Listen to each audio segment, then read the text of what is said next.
কি করবে আজকে? একটু জলখাবারটা খাবে? কি জলখাবার করছো?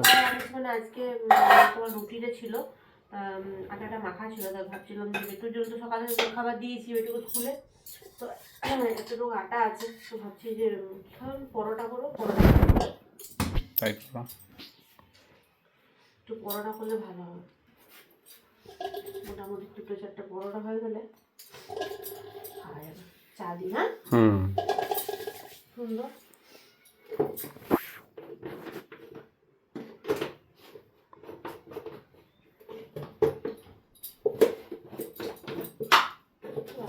লবণ দিয়ে মেখে দিই। আর এটা হচ্ছে কি, আলু ভাজা তো হয়ে গেছে, আর চা করবো। তাই টমেটো নিলাম, ঢেঁড়সটা আছে সকালবেলা।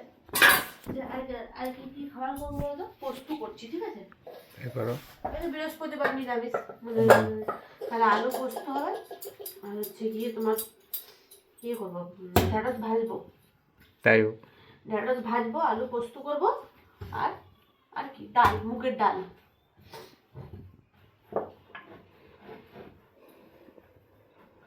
তো চলো গাইস, আমি ঝটপট করে খাবারটা বানিয়ে ফেলি।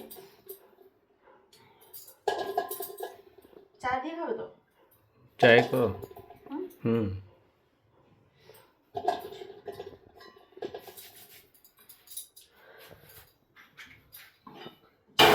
এবার আর ঠান্ডা লাগছে তো,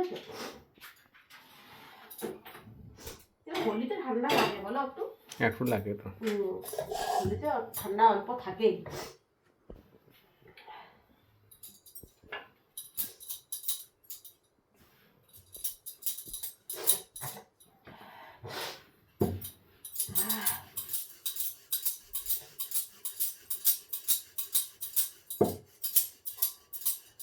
নাকের জল একটু ফেলে তারপর ওর মধ্যে। না না, নাকে জল পড়েনি, মানে ঠান্ডাটা ভিতর থেকে লেগে যায়। এই ঠান্ডাটা না আমার অনেক দিন থেকেই লেগে আছে, ঠান্ডাটা তোমার কিছুতেই যাচ্ছে না।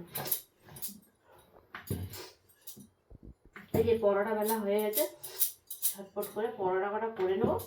আলু ভাজা আছে।